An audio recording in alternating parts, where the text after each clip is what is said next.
What if a single act of prejudice on a flight cost someone everything? We've all heard stories of airline drama, but what you're about to hear is different. This isn't just about a rude passenger or a stressed-out flight attendant. This is the story of a man who was publicly humiliated, screamed at, and accused of being a thief for simply sitting in the seat he paid for. The flight attendant had no idea she was making the biggest mistake of her life, a mistake that would unravel her career and expose a shocking truth. Because the man she targeted wasn't just any passenger, he owned the entire airline.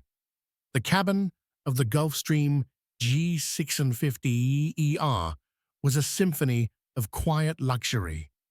The scent of expensive leather and freshly brewed Jamaican Blue Mountain coffee mingled in the air, a subtle perfume for the stratosphere. Sunlight, crisp and undiluted at 41,000 feet, streamed through the oversized oval windows, glinting off the polished chrome of the seat buckles and the crystal glasses waiting to be filled with champagne. This was the rarefied air of the 1% a world away from the cramped chaos of commercial travel. And for Susan, a flight attendant with 20 years of experience, this was her kingdom. She moved through the cabin with a practiced grace, her smile as starched and perfect as her uniform. She had served celebrities, oligarchs, and tech billionaires. She knew their quirks, their demands, their unspoken need for deference. She was a gatekeeper to this exclusive club, and she guarded it fiercely. Her gaze, a cool, assessing blue, swept over her four passengers. In 1A and 1B sat the Hendersons, a mousy couple from old money who barely spoke above a whisper. Across the aisle in 2C was a young tech bro already tapping away on his laptop, a pair of noise-canceling headphones clamped over his ears. And then there was the man in 3A. He was the anomaly. He was black for a start. Not the celebrity black she was used to, the rappers dripping in diamonds or the athletes with their entourages. This man was different. He was dressed in a simple, well-tailored but unassuming grey tracksuit. No logos, no flash. His hair was cut short, and he wore a pair of simple, black-framed glasses. He was reading a well-worn paperback, the cover creased and softened with use. He hadn't asked for anything since boarding, not even a glass of water. He had simply taken his seat, smiled politely at her, and settled in with his book. And that was the problem. He didn't belong. Susan had seen his ticket, of course. Mr. James, a common enough name. The ticket was legitimate, paid for in full. But in her mind, a ticket wasn't enough. You had to look the part. You had to exude the quiet confidence of someone who knew they deserved to be there. This man, with his tracksuit and his paperback, looked like he had won a competition. Or worse, like he was using a stolen credit card. The thought, once it entered her mind, took root and began to fester. She decided to test him.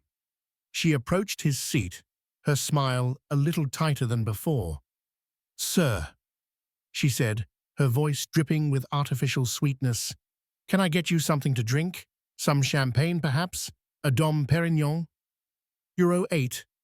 She was sure he wouldn't even know what it was. The man looked up from his book, his eyes a warm, intelligent brown meeting hers. "No, thank you," he said, his voice a calm, deep baritone. "I'm fine with water for now. Still water, no ice, please." The simplicity of his request only confirmed her suspicions. He was trying to fly under the radar. He didn't want to draw attention to himself. She brought him the water, her movements stiff with disapproval. As she placed it on the small table beside him, she allowed her gaze to linger on his book, The Meditations of Marcus Aurelius. How pretentious. The flight continued a smooth, effortless glide through the upper atmosphere. The tech bro in 2C finally put away his laptop and asked for a whiskey neat.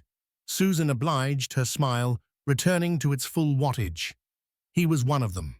He belonged. But her eyes kept flicking back to 3A, to the quiet man with his book and his water.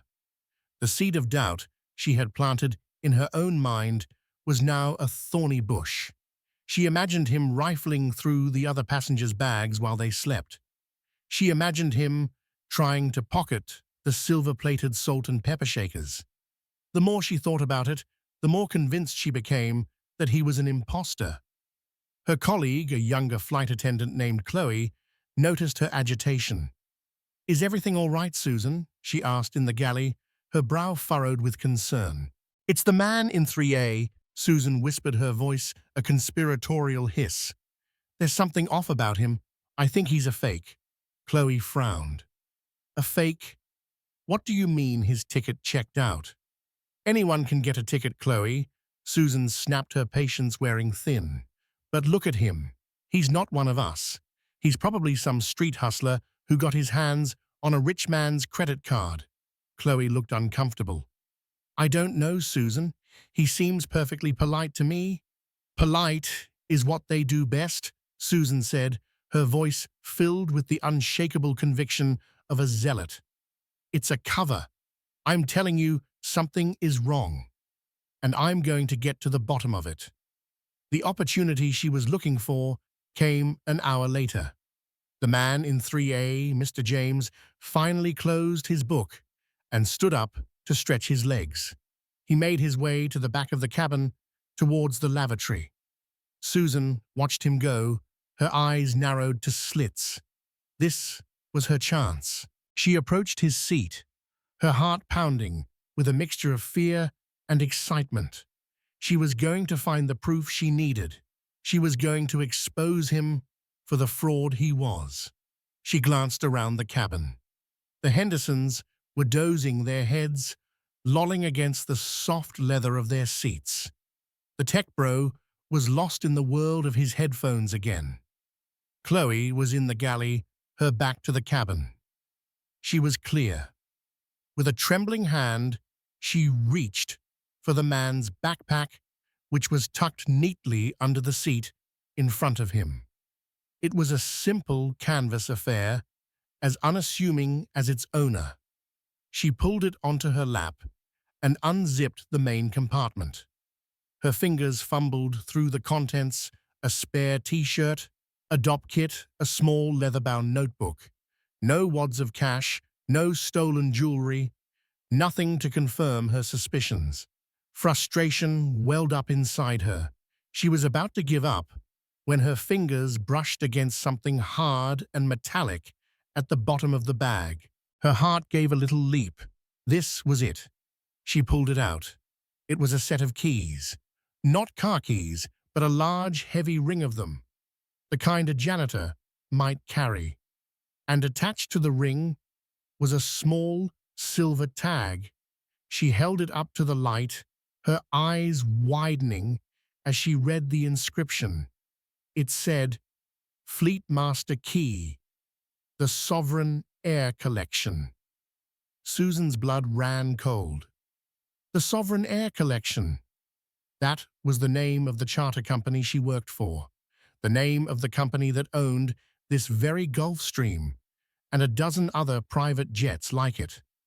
And this man, this quiet, unassuming man in a tracksuit, had the master key to all of them. It didn't make sense. It couldn't be. He must have stolen it. That had to be the explanation. He was a thief, a professional. He had probably been planning this for months, casing their operations, waiting for the right moment to strike. Her mind, now in a full-blown panic, began to race. What if he was planning to hijack the plane? What if he was a terrorist? The possibilities, each one more terrifying than the last, swirled in her head like a tornado. At that moment, she heard the click of the lavatory door. He was coming back. She had to act, and she had to act now. She shoved the keys back into the bag, her hands shaking so badly she could barely zip it closed. She pushed the bag back under the seat just as Mr. James returned. He looked at her, a faint, quizzical smile on his face. "Is everything all right, miss?" he asked, his voice still calm, still polite. But now his calmness seemed menacing. His politeness seemed like a mask.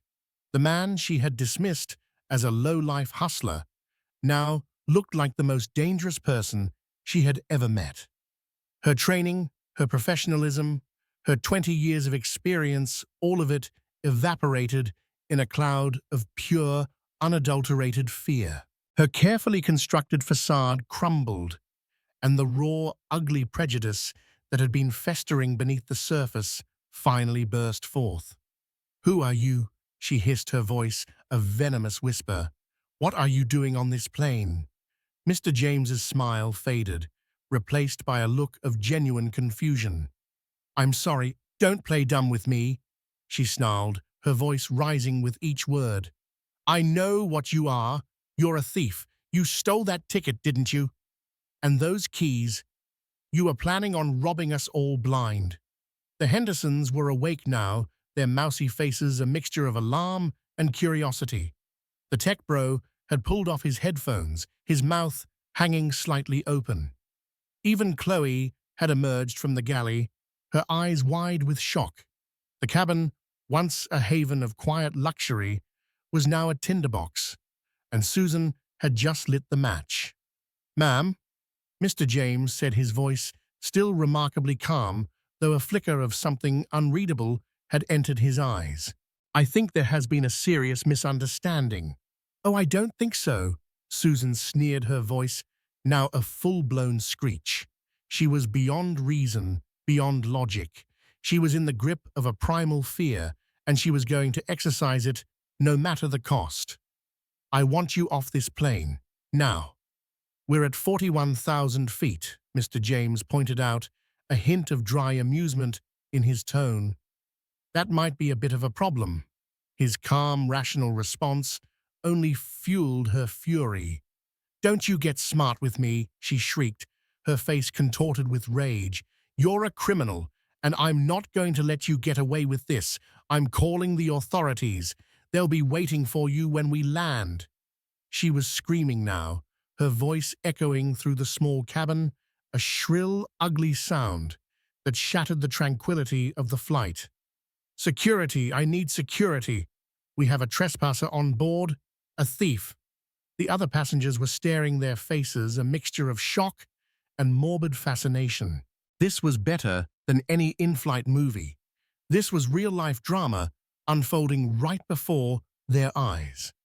Mr. James, however, remained unnervingly composed.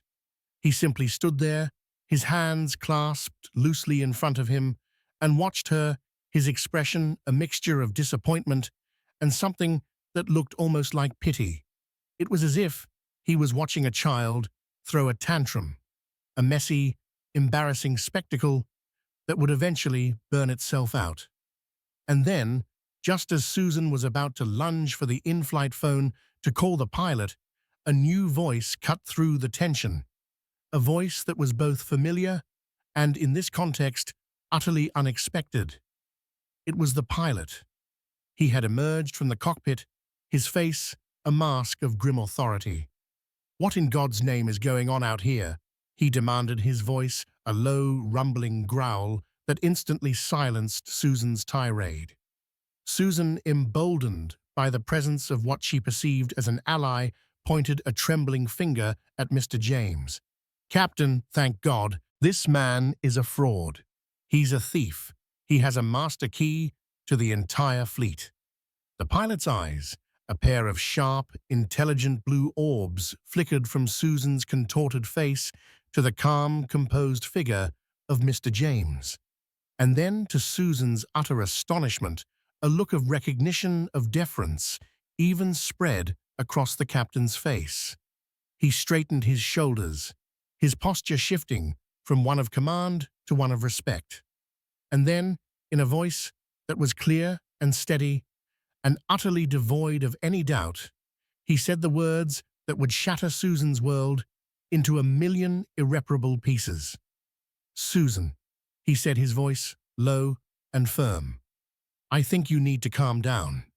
You're making a terrible mistake." He then turned to Mr. James, his head giving a slight, respectful bow. "Mr. James," the pilot said, his voice laced with an apology, "I am so sorry for this disturbance. Is there anything I can do?" Susan stared, her mouth agape. The world seemed to tilt on its axis. The pilot, her captain, her ally, was apologizing to the thief. It didn't make sense. It was impossible. And then Mr. James spoke, his voice no longer just calm, but imbued with a new, quiet authority. "It's quite all right, Captain Miller," he said, his gaze still fixed on Susan. "I believe your flight attendant was just overzealous in her duties." He then looked directly at Susan, his eyes holding hers, and in their depths she saw not anger, not malice, but a profound and weary disappointment. "My name," he said, his voice quiet, but carrying the weight of an anvil, "is Michael James, and the Sovereign Air Collection is my company. I own it. I own this plane. I own the entire fleet." He paused, letting the words hang in the air, each one a hammer blow against the crumbling edifice of Susan's reality. "And you," he said, his voice dropping to a near whisper, "have just made the biggest mistake of your career." The silence that descended upon the cabin was more profound than the quiet hum of the engines. It was a heavy, suffocating silence, thick with shock and dawning horror. Susan stood frozen, the pilot's words echoing in her ears, each syllable a nail in the coffin of her career. Mr. James's calm, declarative statement wasn't a boast. It was a simple, unassailable fact, and in that moment she knew, with a certainty that chilled her to the bone, that her life had just taken a sharp, irreversible turn. The color drained from her face, leaving her with a pasty, waxen complexion that starkly contrasted with her vibrant red lipstick. Her mouth opened and closed, but no sound emerged. She looked like a fish, gasping for air, her carefully constructed world shattered into a million pieces.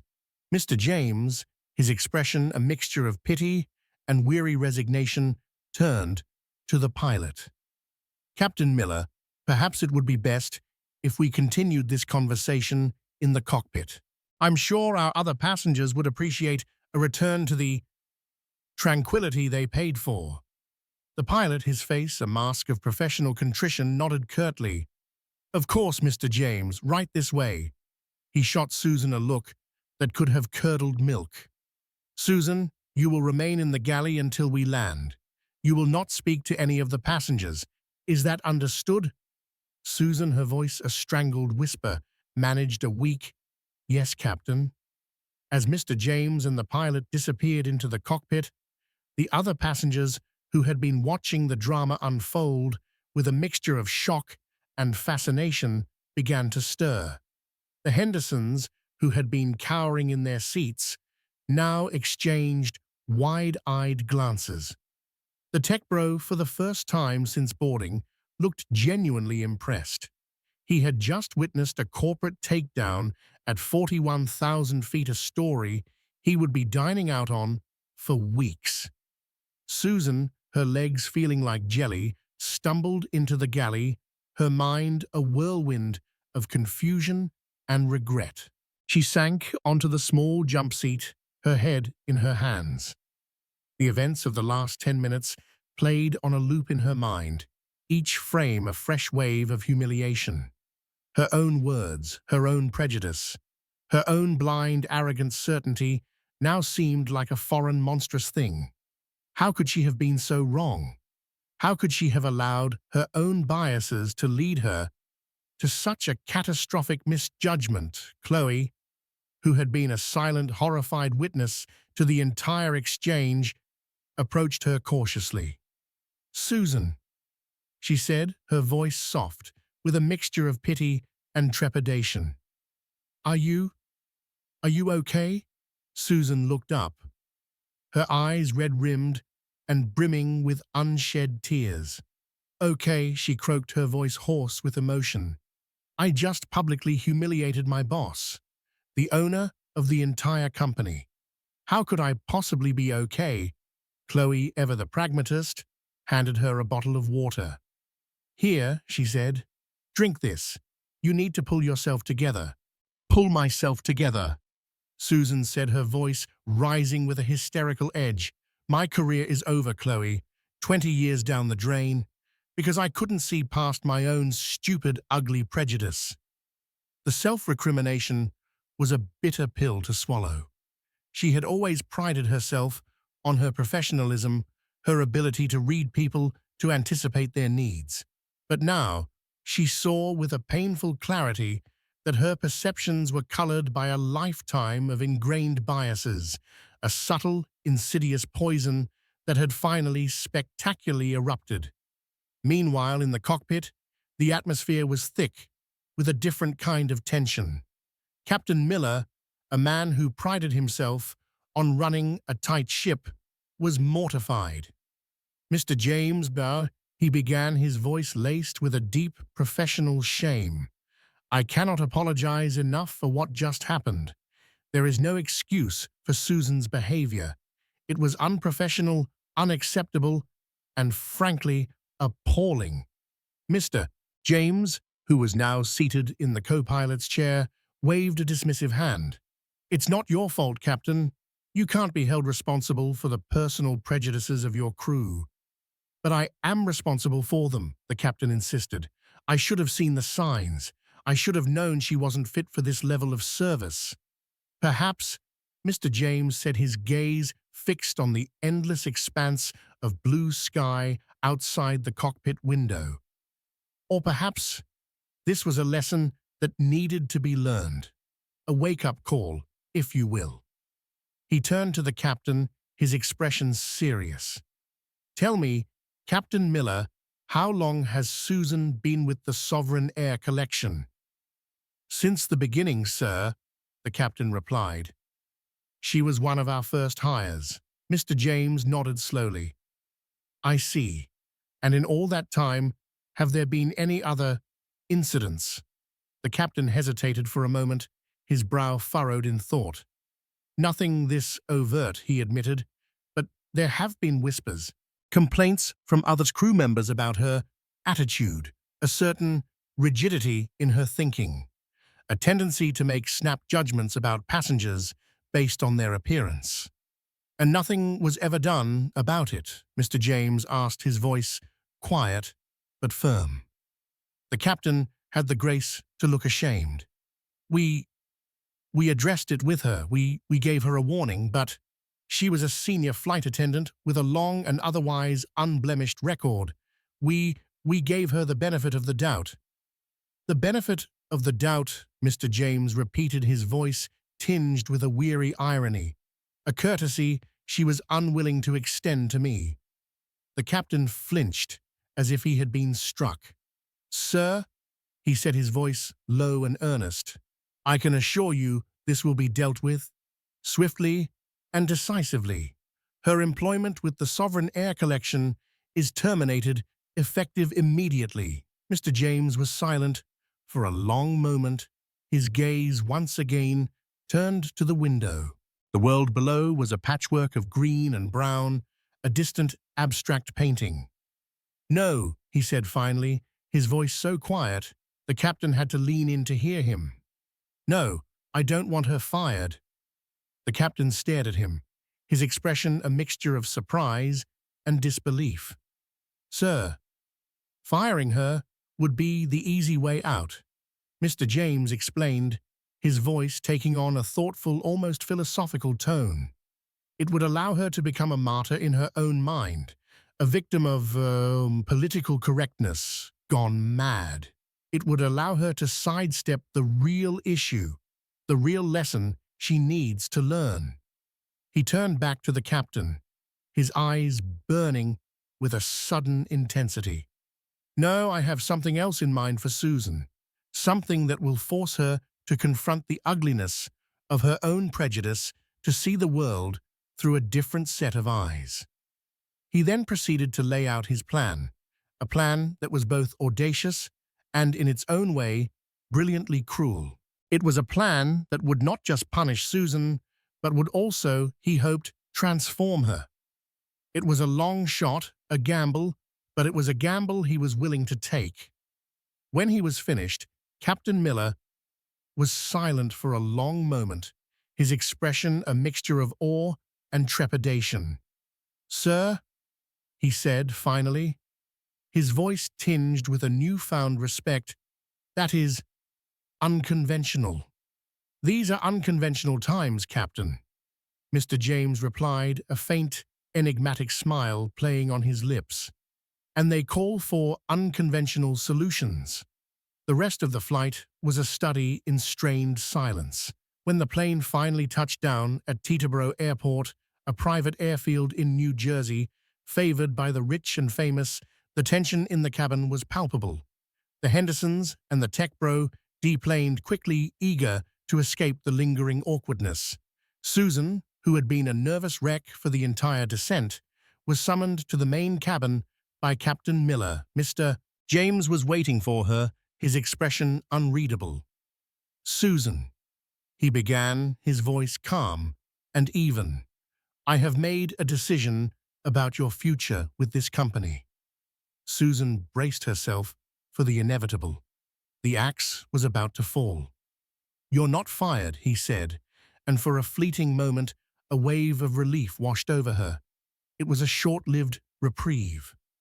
Instead, he continued, his voice taking on a harder edge, "You are being reassigned. Effective immediately, you will be transferred to our new community outreach program." Susan stared at him, her mind struggling to process the information. "Community outreach," she stammered. What is that?" "It's a new initiative I've been developing," Mr. James explained, a glint in his eye. "We're partnering with a number of non-profit organizations in underserved communities. We'll be using our resources, our planes to fly in medical supplies, educational materials, and aid workers to areas that are often overlooked by traditional charities." He paused, letting the information sink in. "Your new job," he continued, "will be to coordinate these flights. You'll be working on the ground in these communities, liaising with the local leaders, ensuring that the aid gets to where it's needed most." Susan's mind reeled. This wasn't a reassignment. It was a punishment. A cruel, ironic punishment. She, who had spent her entire career catering to the whims of the ultra-rich, was now being sent to work with the very people she had spent her life looking down on. But I'm a flight attendant," she protested, her voice weak and reedy. "I don't know anything about that kind of work." "You'll learn," Mr. James said, his voice leaving no room for argument. "And I have a feeling it will be a very educational experience for you." He then delivered the final crushing blow. "And one more thing," he said, his voice dropping to a near whisper.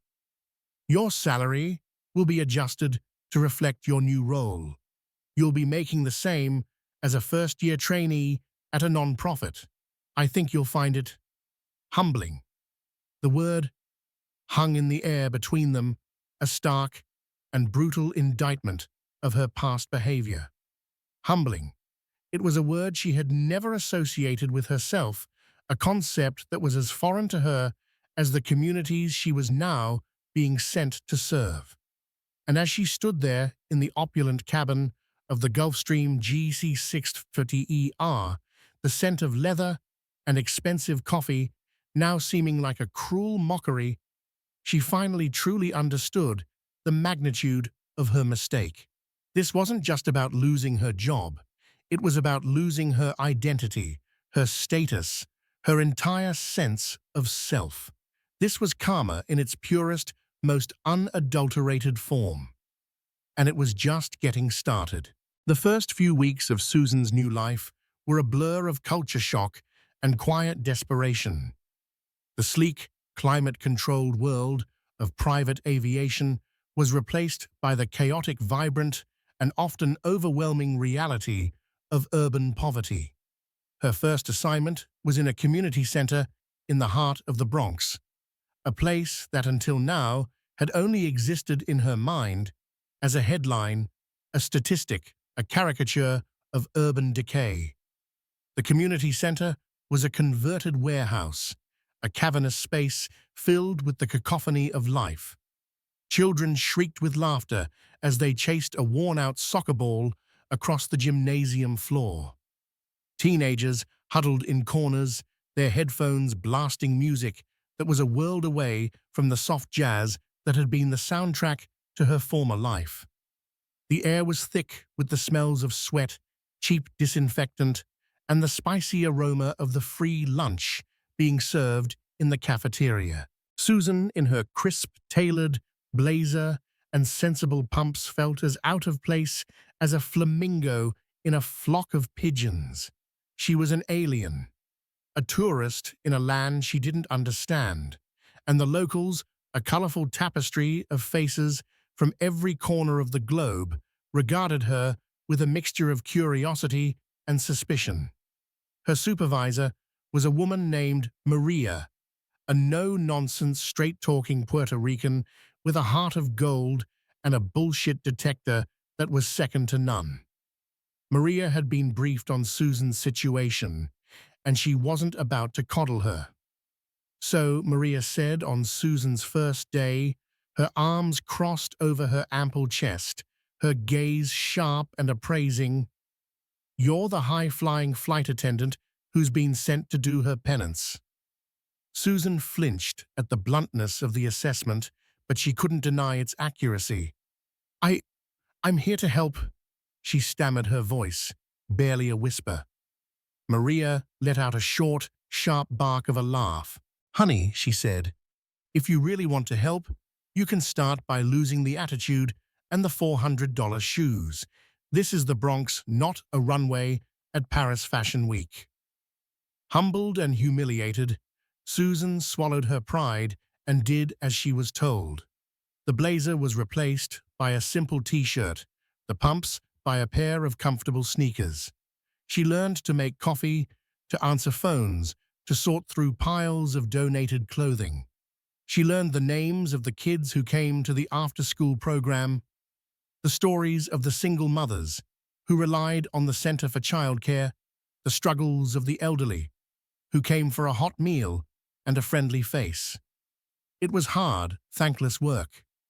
The hours were long, the pay was abysmal, and the emotional toll was immense.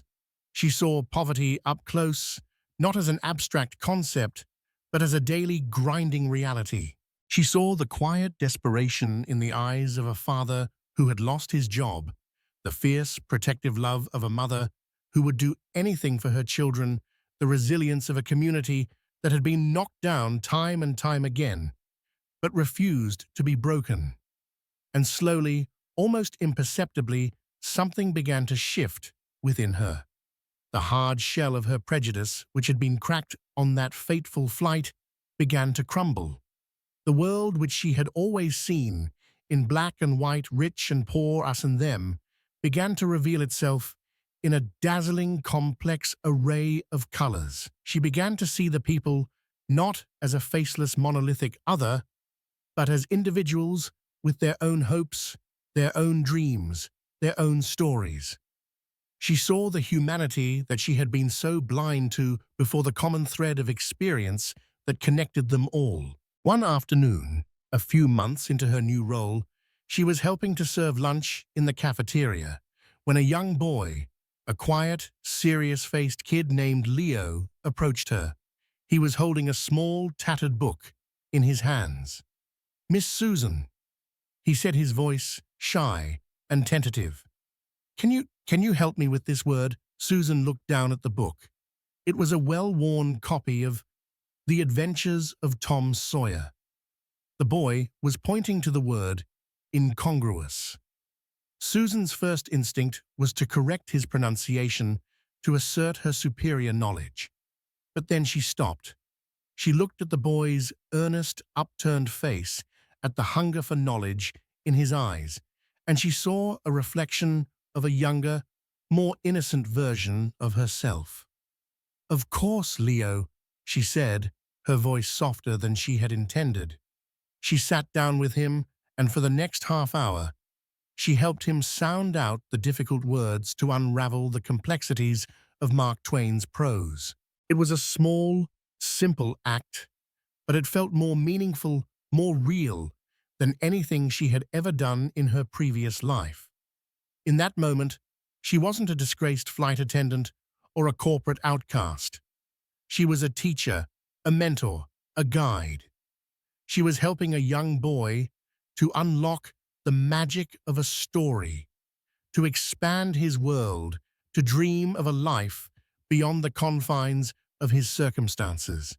And as she sat there in the noisy, chaotic cafeteria, the smell of cheap chili in the air, she felt a flicker of something she hadn't felt in a very long time, a sense of purpose.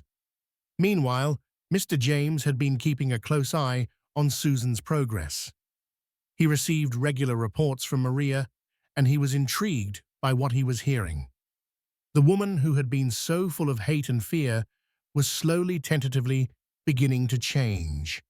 But he knew that a true transformation required more than just a change of scenery. It required a confrontation with the past, a reckoning with the consequences of one's actions. And he had a plan for that too. A few weeks later, Susan received a summons to a meeting at the headquarters of the Sovereign Air Collection. She was filled with a sense of dread. Was this it? Was her rehabilitation over? Was she about to be unceremoniously dumped back into the world she had come from? A world she no longer felt a part of. When she arrived at the gleaming glass and steel skyscraper that housed the company's offices, she was a nervous wreck. She was ushered into a large, opulent boardroom, the kind of room she had only ever seen in movies. At the head of the long, polished mahogany table sat Mr. James, his expression as unreadable as ever. But he was not alone. Seated around the table were a dozen other people, a diverse group of men and women of all ages and ethnicities. Susan didn't recognize any of them, but they all seemed to know who she was. Their gazes, a mixture of curiosity and quiet judgment, were fixed on her. "Susan, Mr. James," began, his voice calm and even. "Thank you for coming. I'd like you to meet some people." He then proceeded to introduce her to the people around the table. They were all employees of the Sovereign Air Collection, pilots, mechanics, schedulers, administrative assistants, and they all had one thing in common. They were all people of color, and they all had a story to tell. One by one, they spoke of their experiences with Susan, the subtle slights, the condescending remarks, the dismissive gestures, the times she had mistaken a black pilot for a baggage handler, an Asian mechanic for a delivery driver, a Latina scheduler for a cleaning lady. Each story was a small cut, a paper-thin wound that on its own might have seemed insignificant. But taken together, they painted a devastating portrait of a woman blinded by her own prejudice, a woman who had used her position of power to demean and belittle those she deemed unworthy. Susan listened in stunned silence, her face growing paler with each new revelation. She had no memory of most of these incidents, but she didn't doubt for a second that they were true. They were all of a piece with her behavior on the flight, all products of the same ugly, insidious bias. When the last person had spoken, a heavy silence descended on the room. Susan couldn't bring herself to look at anyone. She stared at her hands, which were clenched into tight, white-knuckled fists in her lap. "Do you have anything to say, Susan?" Mr. James asked, his voice gentle but firm. Susan looked up, her eyes brimming with tears. She looked at the faces around the table, at the pain and the anger and the disappointment in their eyes, and for the first time in her life, she felt the full crushing weight of her own bigotry. I, I'm so sorry, she whispered, her voice choked with emotion. I had no idea. I was so blind. I, I'm so ashamed. It was a simple, heartfelt apology, devoid of any excuses or justifications. And in that moment, something shifted in the room. The anger began to dissipate, replaced by a sense of possibility. Mr. James, who had been watching her closely, gave a slight, almost imperceptible nod. He had taken a gamble on Susan, a gamble that she was capable of change, of growth, of redemption. And it seemed that his gamble was beginning to pay off. But the final test, the true measure of her transformation, was yet to come. A few days later, she was back at the community center, her real life as she had come to think of it. She was in the middle of organizing a shipment of medical supplies to a rural clinic in Appalachia when she received a call from Mr. James. "Susan," he said, his voice urgent, "I need your help. There's been an emergency." A hurricane had just devastated a small island in the Caribbean, and the Sovereign Air Collection was organizing a relief mission. They were sending a plane full of doctors, nurses, and supplies, but they needed someone to coordinate the effort on the ground. "I need someone who can think on their feet, who can handle a crisis, who can work with the local community," Mr. James said. "I need you, Susan." Susan's heart pounded in her chest. This was it. This was her chance to prove that she had truly changed, that she was no longer the selfish, prejudiced woman she had once been. "I'll do it," she said, without a moment's hesitation. The next 48 hours were a whirlwind of activity. Susan worked around the clock, coordinating with the pilots, the medical team, and the local authorities on the island. She used all the skills she had learned in her years as a flight attendant, her organizational abilities, her attention to detail, her grace under pressure, but now she was using them for a purpose that was bigger than herself. When the plane, a massive Boeing 777 that had been converted into a flying hospital, finally took off, Susan was on board. But she wasn't a flight attendant. She was the mission commander. The scene that greeted them on the island was one of utter devastation. Homes had been flattened, roads washed out, power lines downed. The local hospital was overflowing with the injured and the dying. But amidst the chaos and the despair, there was also a spirit of resilience, of community, of hope. The islanders, though they had lost everything, were working together, sharing what little they had, helping each other to survive. Susan, who had once been so quick to judge, so eager to divide the world into us and them, now saw only a common humanity, a shared struggle. She worked alongside the doctors and nurses, comforting the injured, distributing food and water, doing whatever was needed, no matter how menial or unpleasant. She was no longer the high-flying flight attendant. She was just Susan, a woman who was trying to make a difference, one small act of kindness at a time. And in the midst of the devastation, in the heart of the storm, she finally found what she had been looking for all along, a sense of purpose, a sense of belonging, a sense of peace. She had lost her career, her status, her comfortable life, but she had gained something far more valuable, her humanity. The karma that had hit her so hard had not been a punishment, but a gift. A painful, difficult, and ultimately a transformative gift. It had broken her open, but it had also allowed the light to come in. And in that light, she had finally, truly learned to see.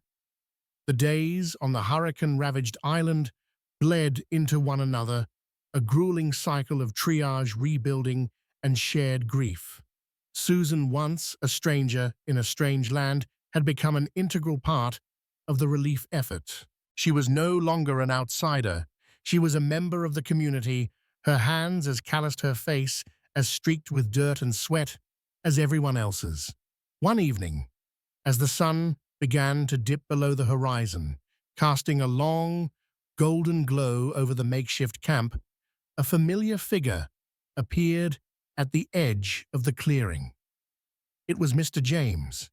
He had flown in on a smaller jet, a sleek Learjet 75, to assess the situation and to see with his own eyes the progress of the woman he had sent into the crucible. He found Susan sitting on an overturned crate, sharing a simple meal of rice and beans with a group of local children. She was laughing, her face animated and alive in a way he had never seen before. The transformation was more profound than he could have ever imagined. The brittle, arrogant woman from the Gulf Stream was gone, replaced by someone softer, stronger, more human. "Miss Susan," he said, his voice a quiet rumble that nonetheless cut through the cheerful chatter of the children. Susan looked up, her eyes widening in surprise. She hadn't expected to see him here in the midst of this beautiful, broken place. She stood up, brushing the dust from her cargo pants, a gesture that was both a sign of respect and a tacit acknowledgement of the new unwritten rules of their relationship. "Mr. James," she said, her voice clear and steady, "I didn't know you were coming. I had to see it for myself," he replied, his gaze sweeping over the scene before him. "The reports were glowing, but I've always been a man who prefers to trust his own eyes." He then did something that surprised her. He extended his hand. "You've done a remarkable job here, Susan, more than I could have ever hoped for." Susan hesitated for a moment, then took his hand. His grip was firm, his palm warm. It was a simple handshake, but it was also a peace treaty, a gesture of forgiveness, a recognition of the long, difficult journey she had undertaken. I had a lot of help," she said, her voice thick with an emotion she couldn't quite name. It was a mixture of gratitude, relief, and a profound, bone-deep weariness. "The best leaders always do," he said, his lips curving into a rare, genuine smile. They stood in silence for a long moment, the sounds of the camp swirling around them. The children's laughter, the rhythmic clang of a hammer on a nail, the soft murmur of conversations in a dozen different languages. It was the music of a community healing itself, a symphony of resilience and hope. "I've been thinking," Mr. James said, finally, his voice thoughtful, "about your future." Susan's heart gave a little flutter of anxiety. The future was a place she hadn't dared to contemplate. The present had been all-consuming, a series of small, manageable tasks that had kept the ghosts of her past at bay. "I understand if my time with the company is over," she said, her voice barely a whisper, "after everything that's happened."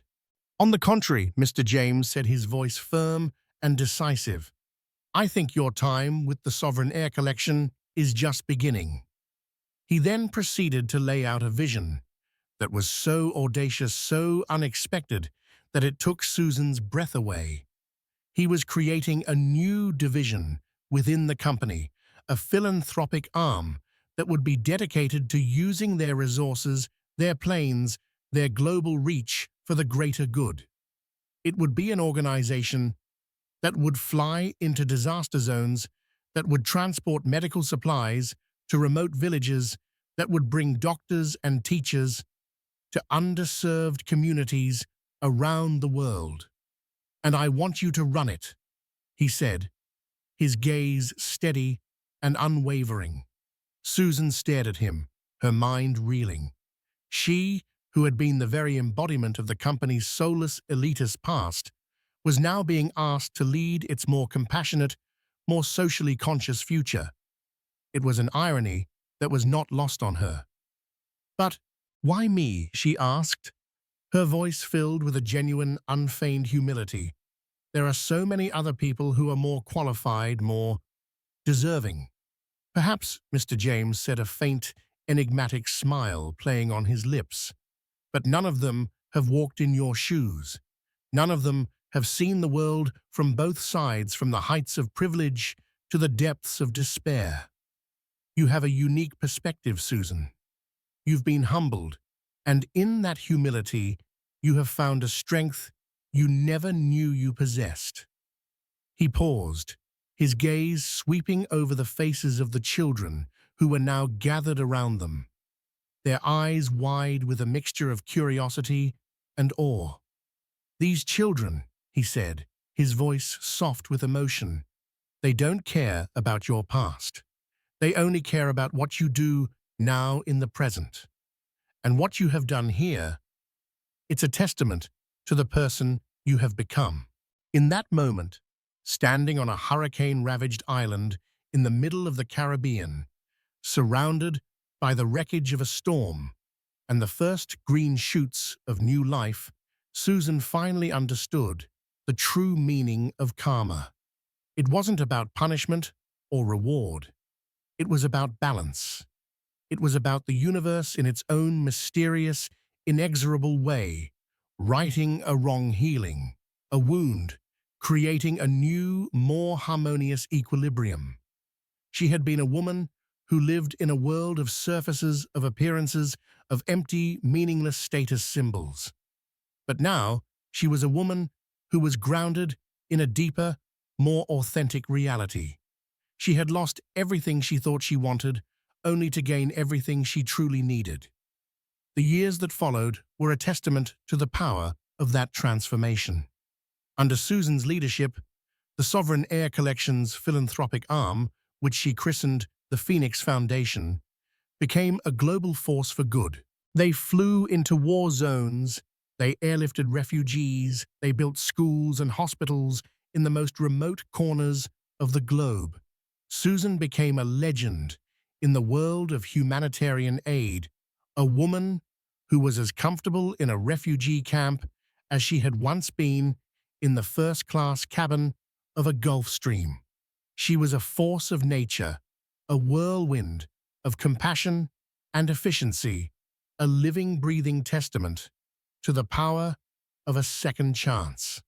And Mr. James, the quiet, unassuming man in the tracksuit, continued to watch from the sidelines, a proud, silent benefactor. He had set in motion a chain of events that had not only changed the life of one woman, but had also, in its own small way, changed the world.